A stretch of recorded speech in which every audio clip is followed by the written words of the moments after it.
Boa noite, queridas amigas, queridos amigos. É com muita alegria que nós vamos iniciar a nossa reunião virtual desta noite, deste sábado, e nós vamos convidar a nossa irmã Leiner para fazer a prece de abertura para nós.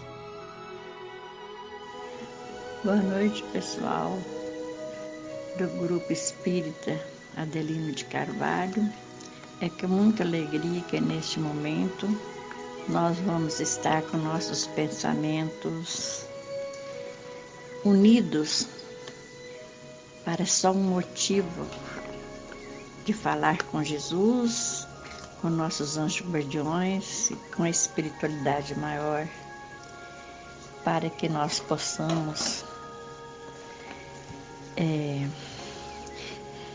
conseguir as nossas melhores íntimas e também conseguir não só pedir para nós, mas para toda a família, a humanidade, filho de só um Pai que é Deus, e nós precisamos muito neste momento de tanto sofrimento, a humanidade que estamos passando, para que nós tenhamos mais consciência, mais solidariedade e sempre estar ligado com Deus em prece, em orações, pedindo que todos possam ter sua melhora e todos não evitar, com a ajuda do nosso Pai, esse problema tão grave que está passando pelo planeta. E temos certeza, temos esperança, temos fé que tudo isso passa. E aqueles que já foram, nós necessitamos de orar por eles, que eles possam ter um bom encontro com seus protetores aí no planeta espiritual.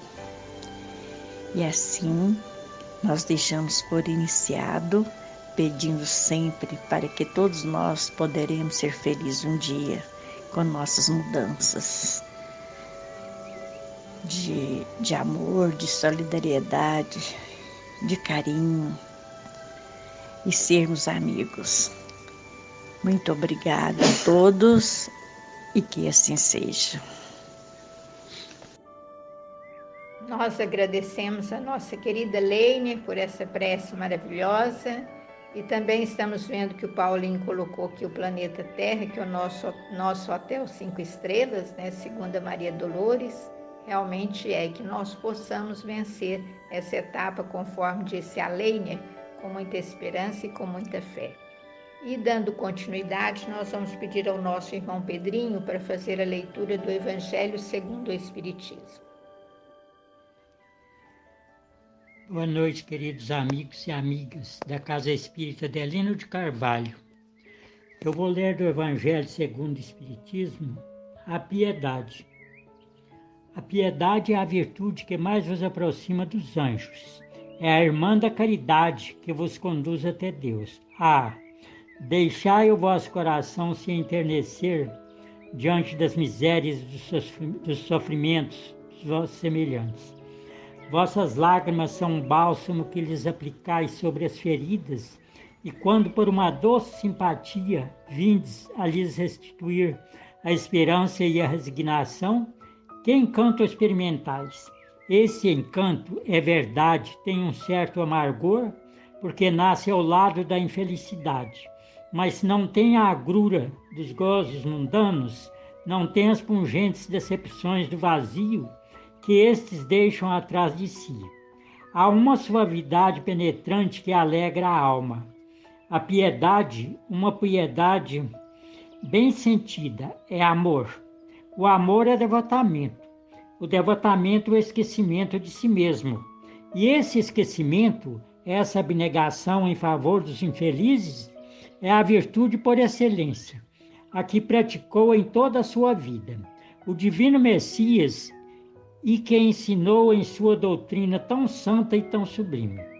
Quando essa doutrina retornar à sua pureza primitiva e for admitida por todos os povos, dará felicidade à terra, nela fazendo reinar, enfim, a concórdia, a paz e o amor. O sentimento mais próprio para vos fazer progredir, domando vosso egoísmo e vosso orgulho, o que dispõe vossa alma à humildade, à beneficência e ao amor do próximo, é a piedade. Essa piedade que vos comove até as entranhas, diante dos sofrimentos de vossos irmãos, que vos faz estender-lhes mão segura e vos arranca lágrimas de simpatia. Portanto, não sufoqueis jamais em vossos corações essa emoção celeste. Não façais como esses egoístas endurecidos que se distanciam dos aflitos, porque a visão da sua miséria perturbaria por instante sua alegre existência. Temei permanecer indiferentes quando puderdes ser úteis. A tranquilidade comprada ao preço de uma indiferença culpável é a tranquilidade do mar morto, que esconde no fundo de suas águas o lodo fétido e a corrupção. Quanto à piedade está longe, entretanto, de causar a perturbação e o aborrecimento com os quais se apavora o egoísta. Sem dúvida, a alma experimenta o contato da infelicidade alheia e, voltando-se para si mesma, um abalo natural e profundo que faz vibrar todo o vosso ser e vos afeta penosamente. Mas a compensação será grande quando vierdes a restituir a coragem e a esperança a um irmão infeliz que se emociona com a pressão da mão amiga e cujo olhar, ao mesmo tempo úmido de emoção e de reconhecimento, volta-se docemente para vós antes de se fixar no céu, agradecendo por lhe haver enviado um consolador, um Apolo. A piedade é a melancólica, mas celeste percursora da caridade, essa primeira virtude da qual é irmã e cujos benefícios prepara e enobrece. Michel Bordeaux, 1862. Muito obrigado, boa noite a todos, fiquem todos com Deus. Nós agradecemos ao nosso querido irmão Pedrinho pela leitura e agora pedimos a Silvana, que vai trazer para nós o Livro dos Espíritos. Boa noite a todos. Pergunta 894 do Livro dos Espíritos.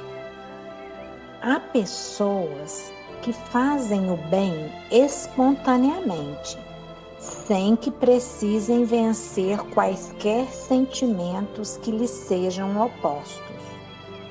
Terão tanto mérito quanto as que se veem na contingência de lutar contra a natureza que lhes é própria e a vencem? Resposta: só não tem que lutar aqueles em que já há progresso realizado. Esses lutaram outrora e triunfaram. Por isso é que os bons sentimentos nenhum esforço lhes custam e suas ações lhe parecem simplicíssimas. O bem se lhes tornou um hábito. Devidas lhes são as honras que se costuma tributar a velhos guerreiros que conquistaram seus altos postos. Como ainda estáis longe da perfeição, tais exemplos vos espantam pelo contraste com que tendes à vista, e tanto mais os admirais, quanto mais raros são. Ficais sabendo, porém, que, nos mundos mais adiantados do que o vosso, constitui a regra o que entre vós representa a exceção. Em todos os pontos desses mundos, o sentimento do bem é espontâneo, porque somente bons espíritos os habitam. Lá, uma só intenção maligna seria monstruosa exceção. Eis porque neles os homens são ditosos, O mesmo se dará na terra quando a humanidade se houver transformado, quando compreender e praticar a caridade na sua verdadeira acepção. Obrigada a todos, fiquem todos com Deus. Boa noite.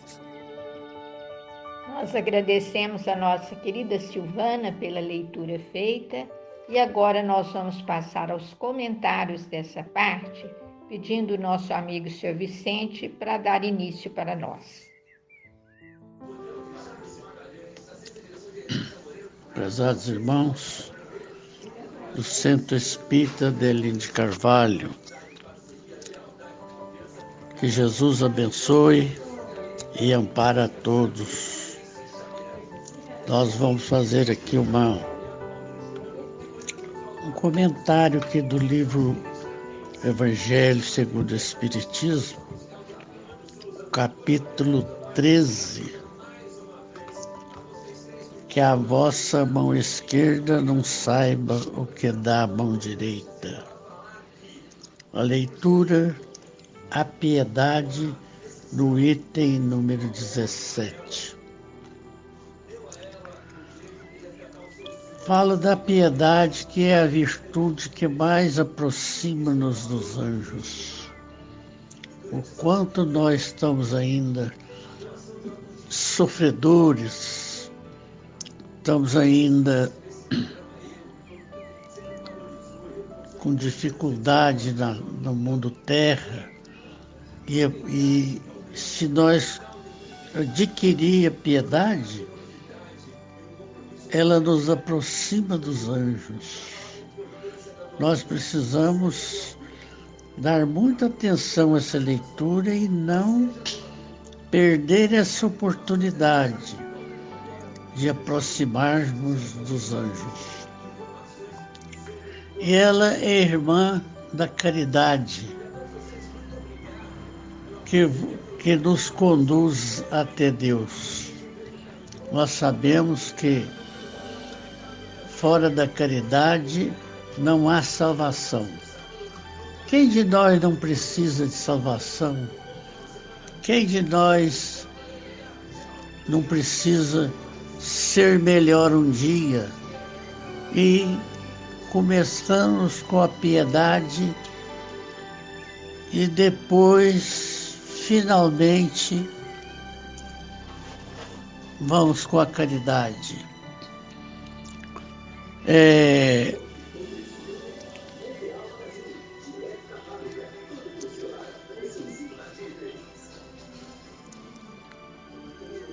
com a piedade que nós hei de seguir à frente.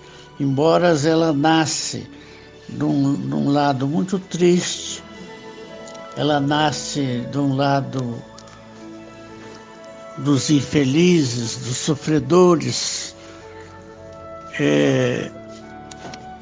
mas quando nós puder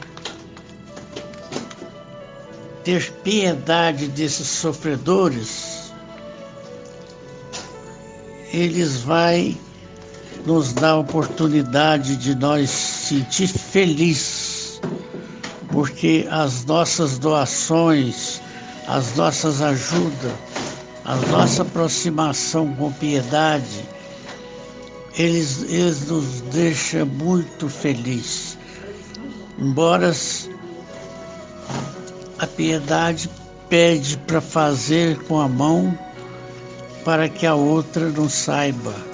Não temos necessidade de contar, ficar contando para os outros, ficar alegando, eu fiz essa caridade, eu fiz essa virtude, eu sou agora caridoso. Não é bem isso assim. É a gente ter como simples naturalidade, é conseguindo pouco a pouco, mas até chegar a ponto de um hábito, sem esforço, um hábito natural. O Livro dos Espíritos vai falar isso aqui, que o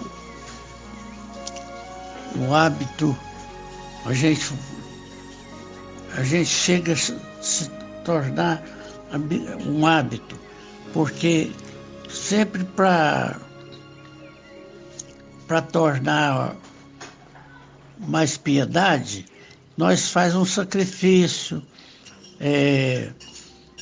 procura lutar para melhorar o sentimento, e os que já lutaram e já conseguiram o hábito, hoje, mas têm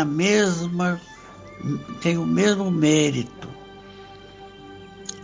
Tantos que já lutaram e conseguiram, quantos que estão lutando e até conseguir. O sentimento mais próprio para vos fazer progredir, domando os maus egoísmos, vosso orgulho, o que dispõe vossa alma à humildade, à beneficência e ao amor de vosso próximo, é a piedade. Essa piedade que faz vos lhes sentir mão segura, a vos arrancar lágrimas simpáticas. Mas nós conseguimos ainda. E se nós não domar as nossas más tendências, as nossas más inclinações, nós não vamos chegar nunca a ser candidato da piedade, e nem tampouco a caridade. Mas acreditamos que nós chegamos um dia a ser caridoso, a ter piedade dos vossos irmãos, e com isso nós vamos até Deus, porque fora de caridade não há salvação. Nós temos aqui uma estrofinha que fala: era um jurista dos cimos, lutando contra ladrões, e morreu legando aos primos 510 milhões. O homem tinha sala escrava, de livros de piso ao teto. Depois viu no além que estava, no princípio do alfabeto. Assinara noutra data, leis cruéis, decretos vãos, mas na vida imediata o pobre nasceu sem mãos. Dizia beber um pouco, por remédio e benefício. Terminou violento e louco, nas grades de velho hospício. Nada tenho para dar, gemia a velha em tipóia. No entanto, ao desencarnar, saiu de um colchão de joias.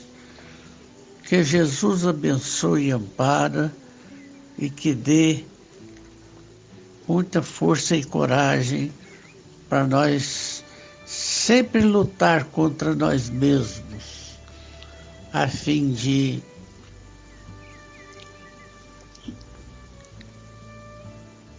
a fim de sair bem com as nossas más tendências, os nossos defeitos. Que Jesus abençoe agora e sempre.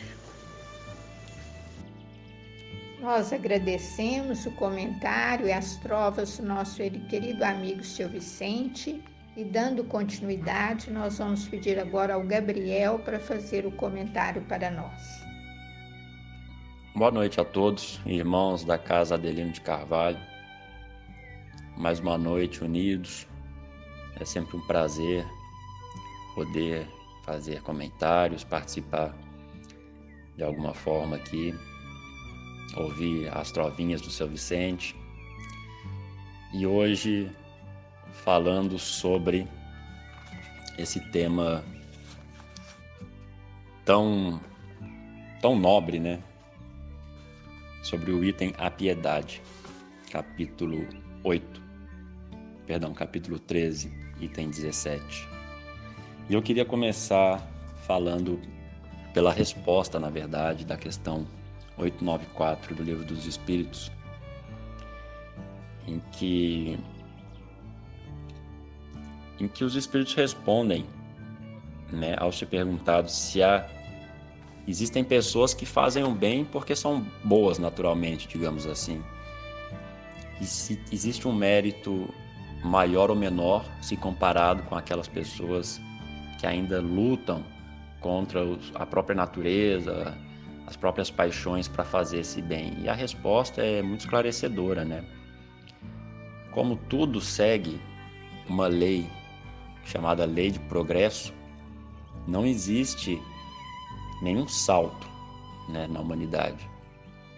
Então a pessoa que hoje a gente vê fazendo bem por natureza, né, digamos assim, quer dizer que lá atrás ela fez o trabalho dela de lutar contra as próprias imperfeições, contra as próprios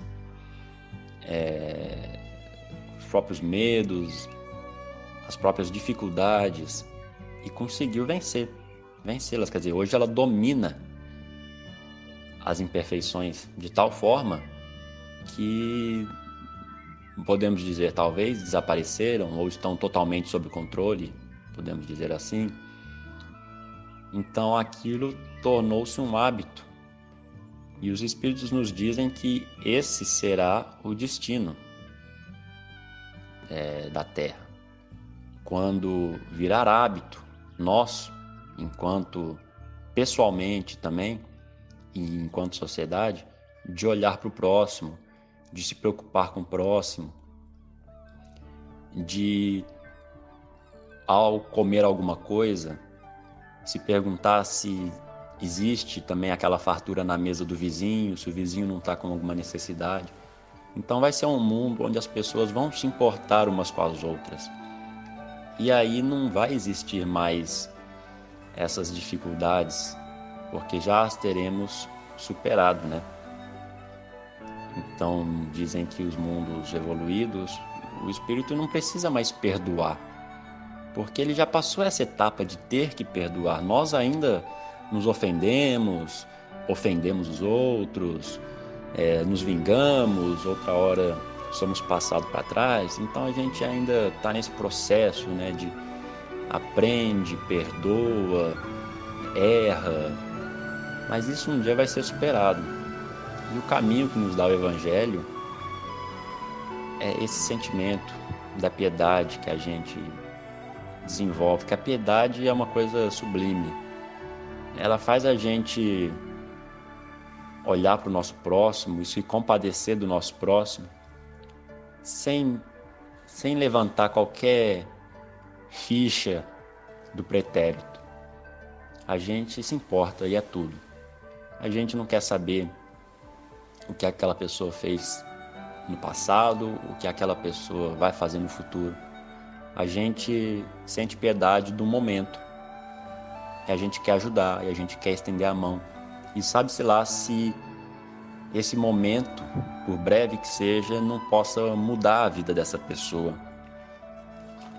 Quem leu ou assistiu aquele Os Miseráveis, do Victor Hugo, vê que o ladrão, recém-saído da prisão, se hospeda na casa do padre, e quando ele vai embora, ele leva uns talheres de prata.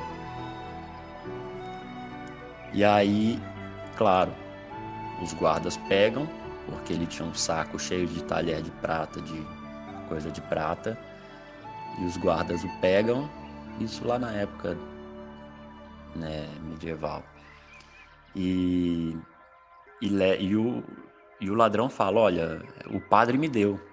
E claro que os guardas não acreditam, levam ele até o padre, e chegando lá, os policiais falam, olha, padre, pegamos um ladrão aqui e está falando que o senhor que deu para ele essa prataria. E é claro que a gente não acreditou e a gente trouxe ele até você. E aí o padre, naquele momento, olha e fala assim, que bom que vocês trouxeram ele de volta. Porque ele esqueceu os castiçais. Ele pega 2 castiçais de prata e coloca ali na bagagem do ladrão. E naquele momento, o ladrão se transforma, porque ele sentiu, quer dizer, ele foi acolhido por essa piedade do padre. E aquilo ali mudou a vida dele para sempre. Quem puder, assista o filme ou leia o livro. E é muito bonito. E é isso que a gente espera, né? Que como é que se fala? Que seja um gatilho. A gente não sabe as proporções que podem tomar um ato de piedade, e que é prima, né, irmã da caridade, porque a partir dali você começa a ajudar e tudo mais. Tanto para quem recebe, quanto para quem pratica.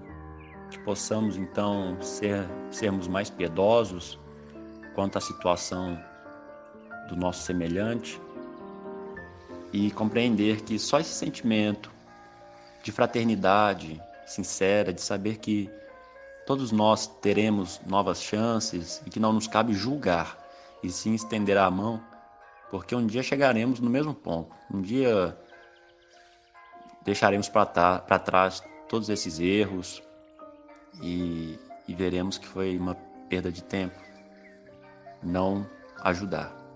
Então que Jesus nos abençoe e que agradecemos a oportunidade que temos no nosso dia a dia. E que graças a Deus estamos na condição, muitas vezes, de poder ajudar, porque amanhã sabemos que podemos estar na condição de necessitados. Então, que Deus nos abençoe, hoje e sempre. Fiquem todos com Deus. Desculpa pela extensão. Nós agradecemos ao nosso querido Gabriel pelo comentário. E vale aí a reflexão para ler o livro Os Miseráveis ou assistir o filme, né? E agora nós vamos convidar a Volanda para fazer uma leitura para nós. Boa noite a todos. Vamos ler do livro Palavras de Vida Eterna, psicografia de Francisco Cândido Xavier, pelo Espírito Emmanuel, capítulo 144, intitulado Exemplificar.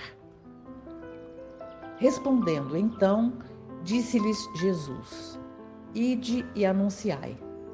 Lucas 7:22.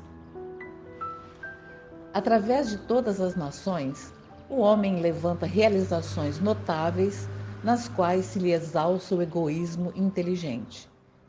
Em toda parte repontam obras suntuárias, solicitando moderação e corrigenda, para que o abuso de poucos não agrave as aflições e as necessidades de muitos. Entretanto, porque o raciocínio rogue confrontações claras para estudos corretos, reconheçamos o realce, conquanto vazio e por vezes ruinoso, de semelhantes cometimentos. Ninguém nega a amenidade do edifício caprichosamente construído para festas inúteis, embora não se lhe possa louvar o destino. É indiscutível a preciosidade do iate de luxo, não obstante seja tão somente dedicado ao excesso.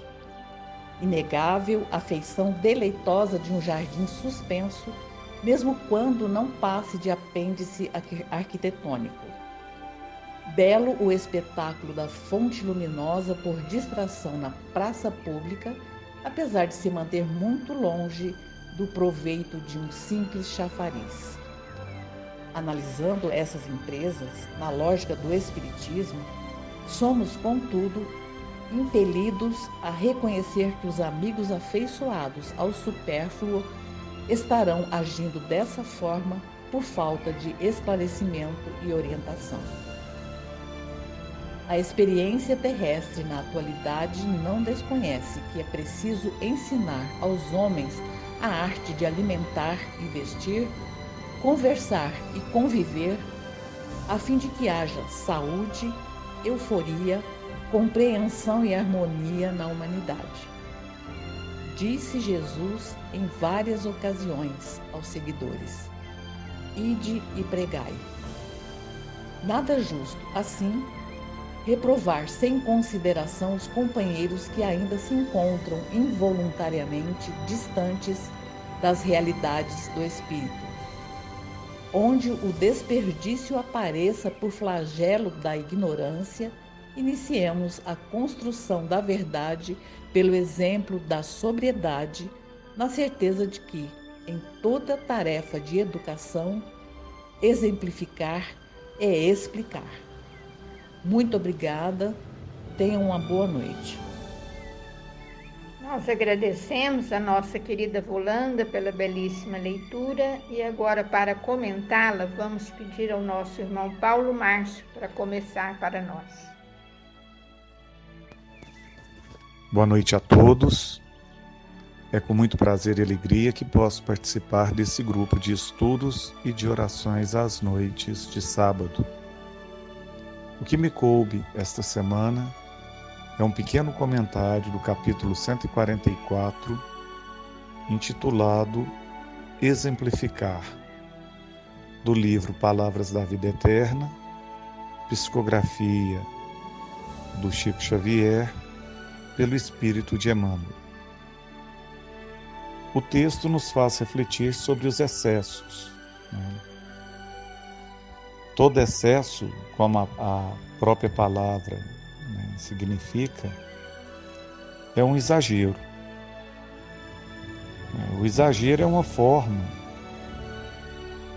de nos enganar a nós próprios, né, quando estamos desequilibrados internamente. Porque a única explicação, né, para o exagero ou para o excesso de supérfluo é o egoísmo. O egoísmo é quando queremos algo somente para nós, quando nós queremos uma partilha de forma que nós vamos ser mais beneficiados que o outro. É quando a gente quer exclusividade, quando a gente quer ter algo que ninguém tem,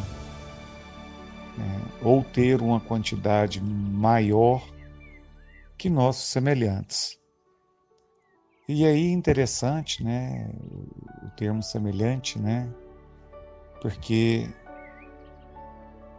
se considerarmos o outro como um semelhante, ou seja, igual, muito parecido com a gente, muitas vezes a ponto até de considerarmos irmãos, como eu vou ser igual ao meu irmão se eu quero me diferenciar através do egoísmo? Se quero o melhor para mim, se quero mais para mim, se quero ter o que o outro não tem, se eu quero ter algo supérfluo, algo que não tenha utilidade, né? Se eu quero ostentar beleza, se eu quero ostentar posses, como que eu vou considerá-lo um irmão? Ou como eu vou querer ser considerado um irmão? A acredito que para esse conflito, né, para esse confronto interno, o melhor remédio seja compartilhar,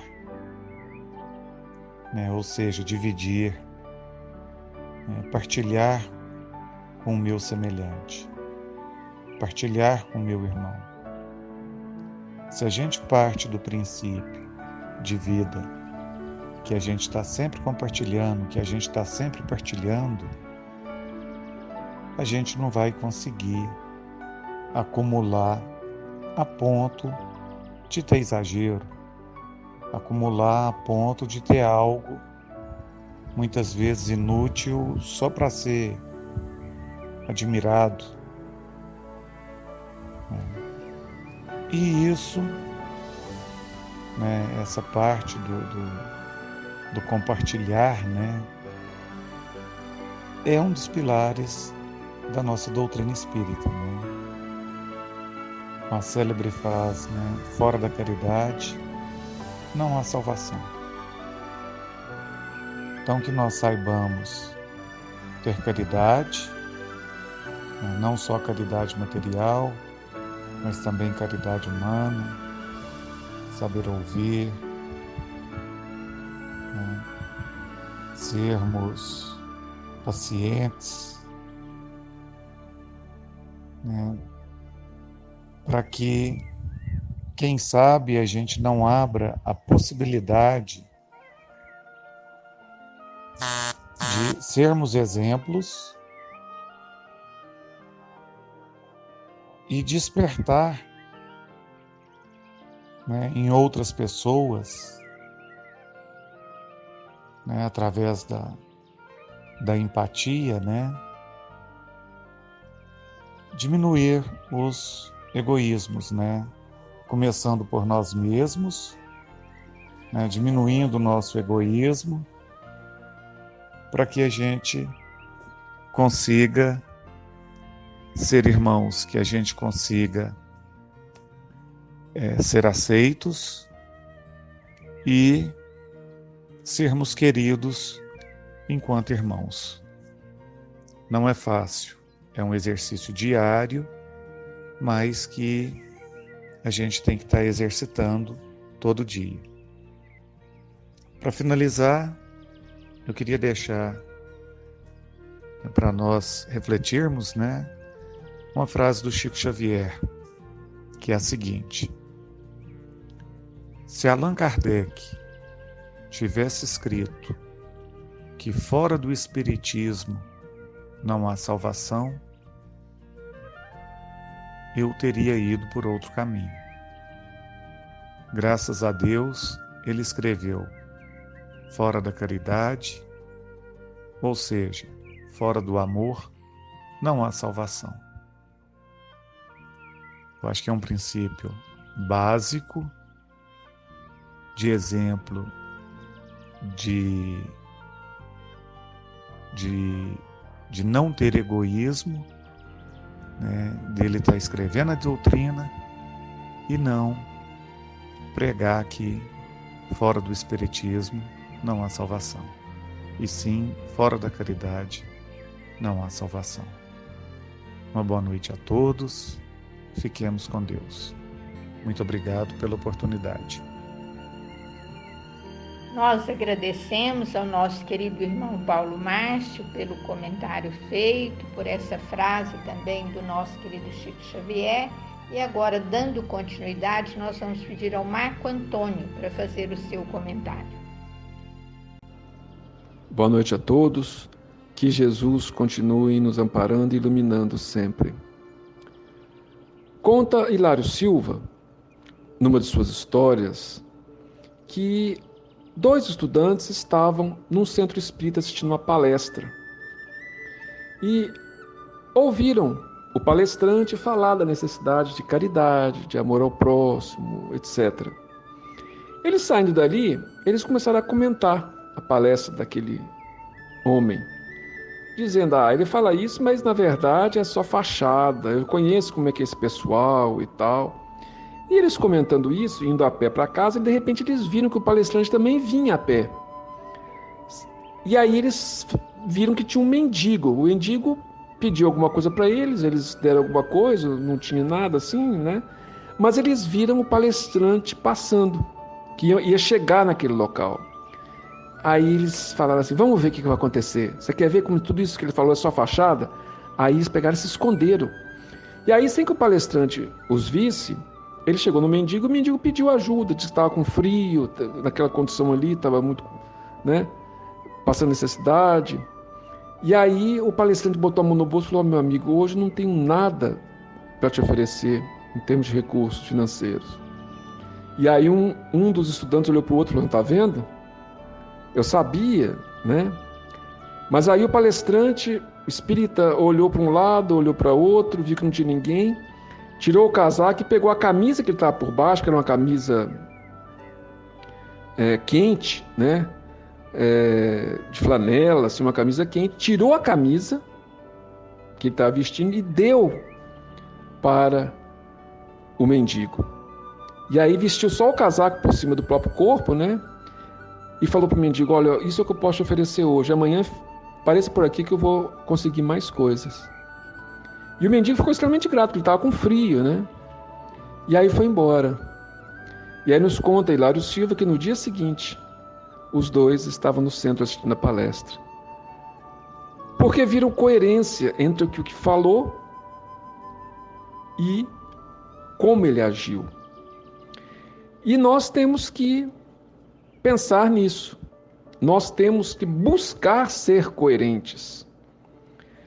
A palavra falada tem a sua importância, principalmente para pessoas mais esclarecidas, que conseguem separar uma coisa da outra, isto é, sabem, veem a mensagem e sabem separar a mensagem do seu portador. Sabe que nem sempre acontece a coerência, mas nem por isso a mensagem deixa de ser verdadeira.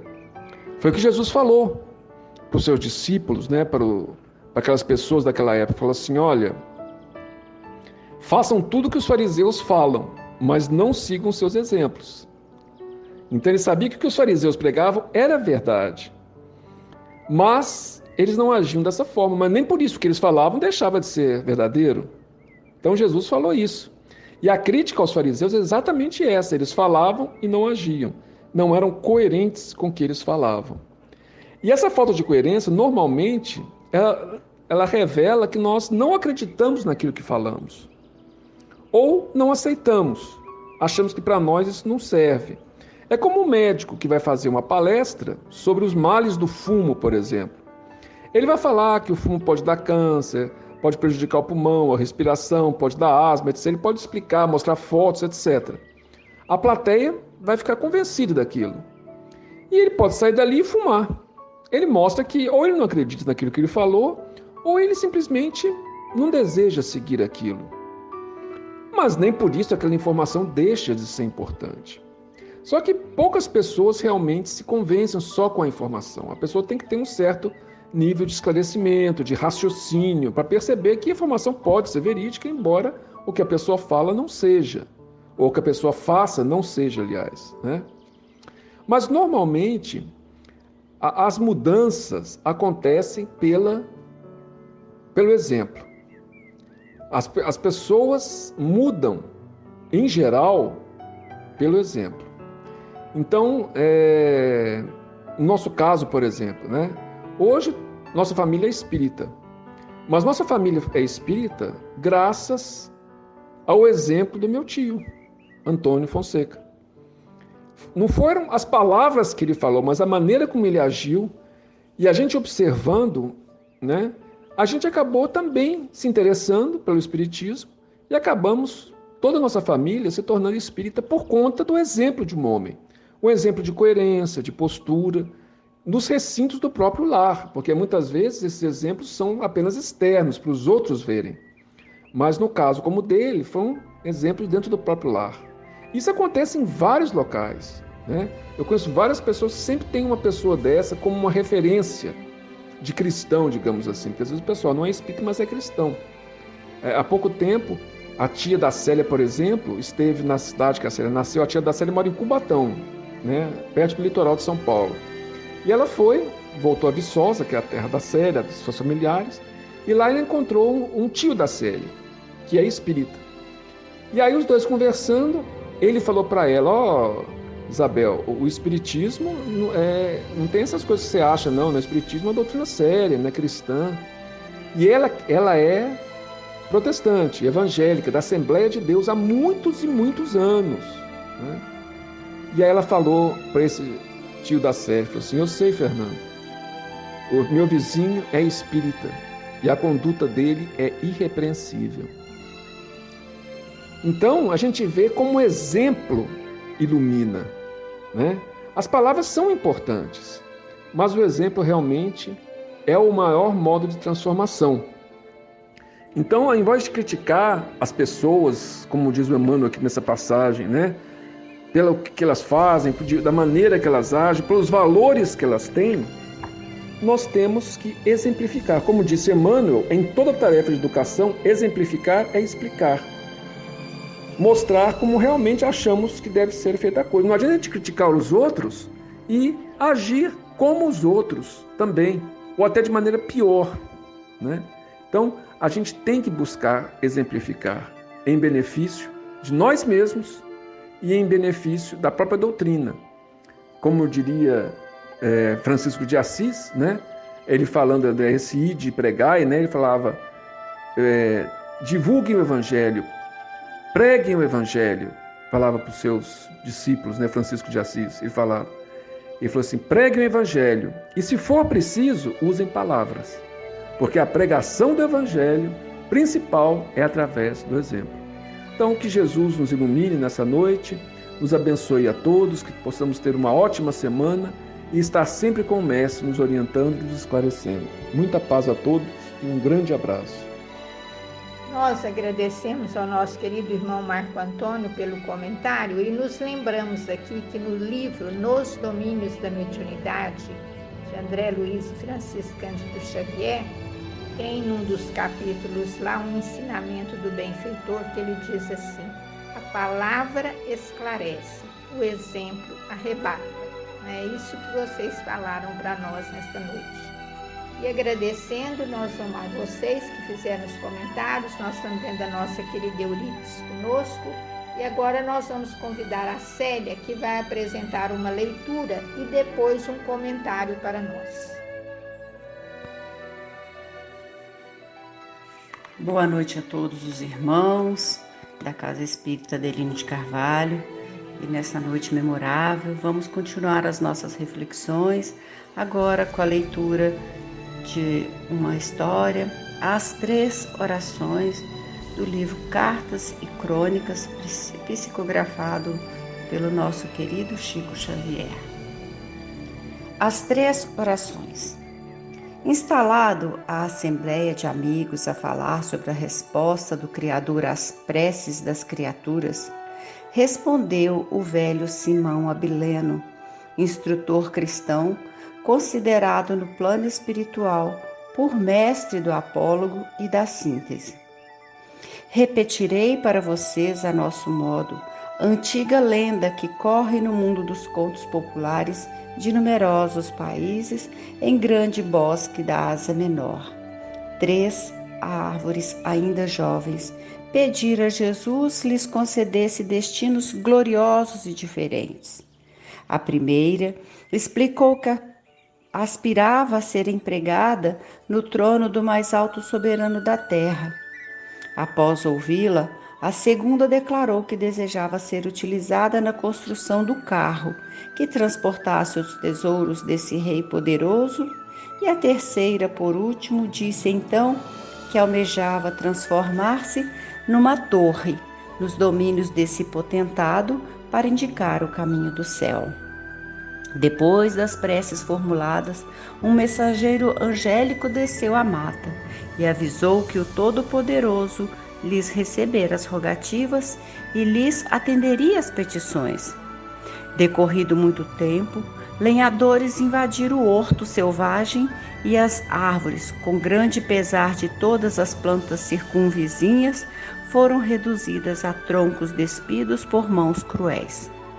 Arrastadas para fora do ambiente familiar, Ainda mesmo com os braços decepados, elas confiaram nas promessas do Supremo Senhor e se deixaram conduzir com paciência e humildade.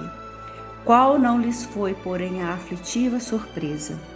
Depois de muitas viagens, a primeira caiu sob o poder de um criador de animais que de imediato mandou convertê-la num grande coxo destinado à alimentação de carneiros. A segunda foi adquirida por um velho praiano que construía barcos por encomenda. E a terceira foi comprada e recolhida para servir em momento oportuno numa cela de malfeitores. As árvores amigas, quanto separadas e sofredoras, não deixaram de acreditar na mensagem do Eterno e obedeceram sem queixas às ordens inesperadas que as leis da vida lhes impunham. No bosque, contudo, as outras plantas tinham perdido a fé no valor da oração, quando, transcorridos muitos anos, vieram a saber que as 3 árvores haviam obtido as concessões gloriosas solicitadas. A primeira, forrada de panos singelos, recebera Jesus das mãos de Maria de Nazaré, servindo de berço ao dirigente mais alto do mundo.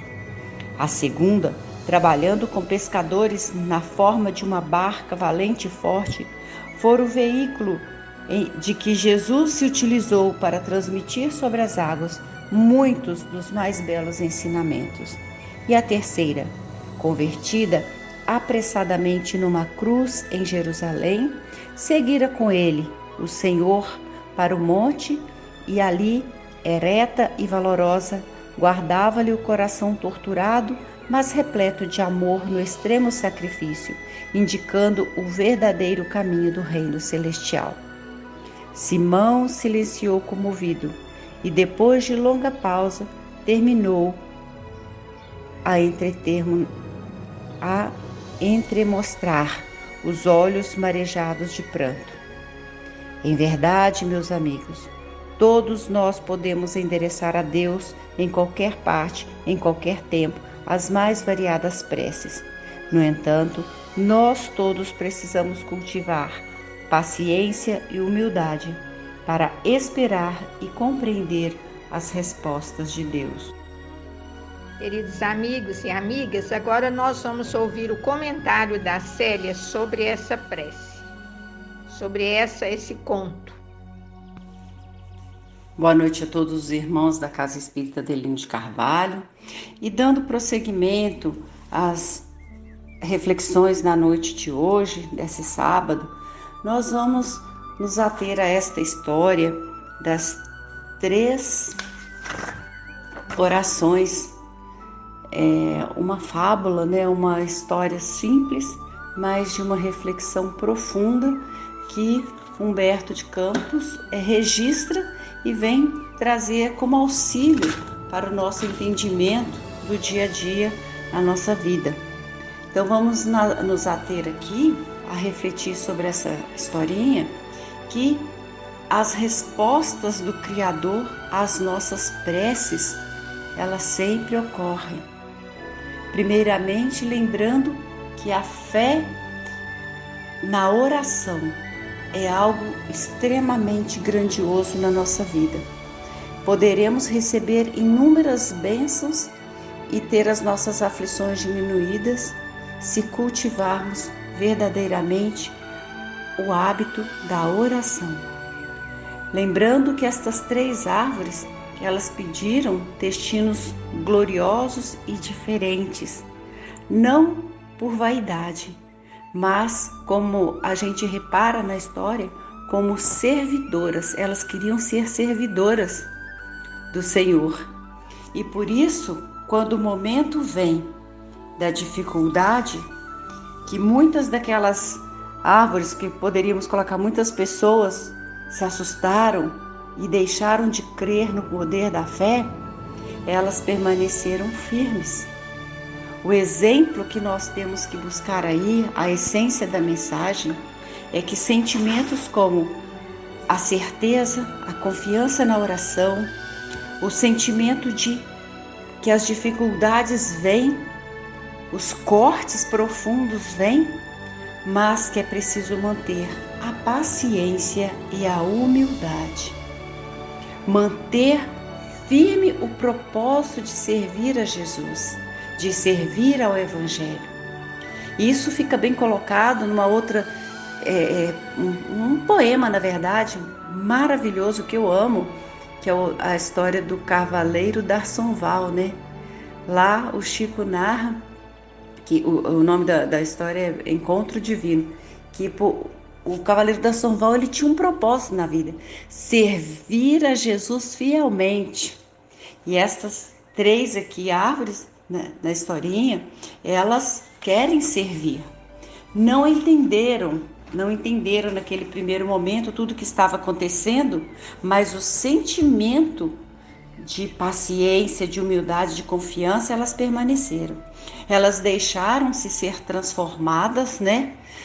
Aceitaram essa transformação e continuaram servindo, cada uma de uma forma diferente. Continuaram a ter fé, acreditando na superioridade que existe sobre elas. E isso nós precisamos trazer para a nossa vida. As surpresas, as dificuldades que a vida nos traz, é para que a gente possa se manter firme na fé e na confiança. E cada uma teve uma trajetória diferente, um destino diferente. Cada uma serviu diferente. Porém, para surpresa geral, cada uma serviu sim de uma maneira como elas tinham propósitos, né? Elas queriam ter destinos gloriosos. Em que sentido? Gloriosos na servidão ao Pai, ao Criador. E isso elas tiveram. Mas não é porque elas queriam isso, é que foi tudo de uma maneira tranquila. Muito pelo contrário. Foram lágrimas de sacrifício, foram muitas dores para chegar a ser os servidores diretos, vamos dizer assim, de Jesus, né? Uma acolhendo na manjedoura, outra servindo de barco para Jesus pregar suas maravilhas, e a outra, a cruz, o madeiro triste, que foi para a crucificação de Jesus.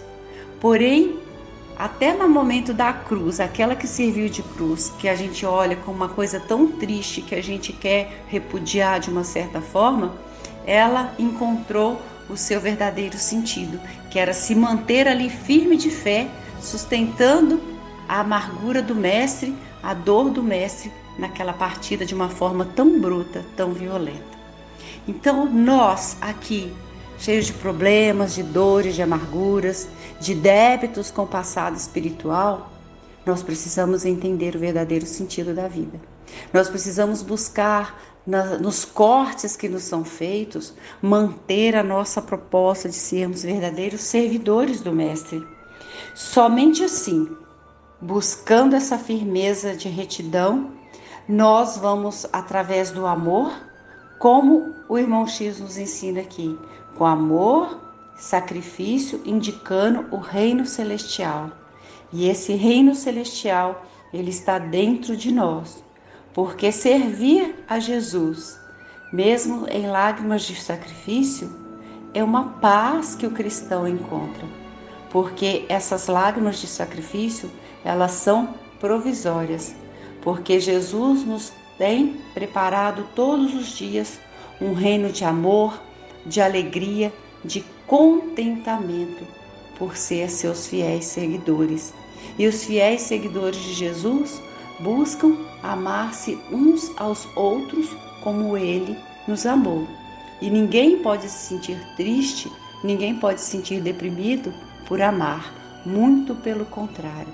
Esse amor que Jesus nos ensinou é o transformador do homem de bem. Muita paz a todos, um ótimo final de semana e que possamos sempre nos reunir em nome do nosso querido Mestre Jesus. Obrigada. Nós agradecemos a nossa querida irmã Célia e agora nós vamos passar para a prece de encerramento com a nossa irmã Alessandra.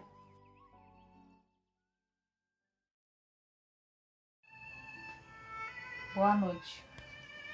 Deus, nosso Pai, amado Mestre Jesus, Agradecemos por mais essa oportunidade de termos reunidos no seu santo nome. Agradecemos aos Espíritos benfeitores e amigos que nos auxiliaram e acompanharam nos estudos evangélicos de hoje, por todas bênçãos e esclarecimentos. E que essas lições se gravem em nossas almas e que possamos pôr em prática todo o aprendizado de hoje. E que cada um de nós se sinta fortalecido na prática do bem e do amor. Pedimos, Senhor, pela fraternidade, paz e equilíbrio a toda a humanidade, pela saúde dos enfermos, pela unificação das religiões, por nossos familiares e amigos, pelo reerguimento dos decaídos, pela reabilitação dos presidiários, por todos os trabalhadores do bem, pela harmonia nos lares desajustados, pela iluminação dos espíritos sofredores, pelo desenvolvimento espiritual da juventude, pela confraternização com os nossos desafetos, pela proteção aos velhos e crianças abandonadas por nós mesmos. E com a prece, Senhor Deus, o Senhor nos ensinou, nós damos por encerrado os estudos evangélicos de hoje. Pai nosso que estais no céu, santificado seja o vosso santo e divino nome. Venha a nós o vosso reino, seja feita a vossa vontade, assim na terra como no céu. O pão nosso de cada dia nos dai hoje, Senhor. Perdoai as nossas ofensas, assim como nós perdoamos a quem nos tem ofendido. E não nos deixeis cair em tentação, mas livrai-nos, Senhor, de todo o mal, que assim seja. E agradecida por mais essa oportunidade, peço paz para todos, que Jesus os abençoe. Nós agradecemos a nossa querida Alessandra pela prece belíssima, agradecemos a todos que leram, que fizeram preces, que comentaram a apresentação da história pela Célia, a todos que ouviram, que vibraram. Muito obrigada a todos, fiquemos todos com Deus. Uma boa noite, que assim seja.